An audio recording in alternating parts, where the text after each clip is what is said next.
আসসালামু আলাইকুম গাইস, সবাই কেমন আছেন? আশা করি ভালো আছেন। আজকে ভাজি করব লাউ, আলু চুলকা দিয়ে।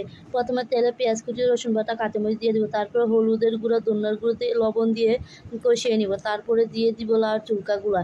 তারপরে ভাজিটা যখন সিদ্ধ হয়ে যাবে তারপরে নেড়ে নামিয়ে নেব। তারপরে মাংসের জন্য পেঁয়াজ কুচি, রসুন বাটা, আদা বাটা, জিরা বাটা, তারপর দিয়ে দিব দারচিনি, এলাচ, লবঙ্গ, তেজপাতা। তারপর হলুদের গুঁড়া, মরিচের গুঁড়া, ধনিয়ার গুঁড়া, গরম মশলার গুঁড়া, লবণ দিয়ে তারপর দিয়ে দিব তেল। তেল দিয়ে ভালো করে মেখে নিব। যখন মাখানো হয়ে যাবে চুলায় বসিয়ে দিব। চুলা বসিয়ে ঢাকনা দিয়ে ঢেকে দিব। তারপরে ভালো করে কষিয়ে নিব। যতক্ষণ কষানো না হবে আরও ভালো করে কষাতে হবে। কষিয়ে আলুগুলো দিয়ে দিব। আলুগুলো দিয়ে আরও অনেকক্ষণ কষিয়ে নিতে হবে।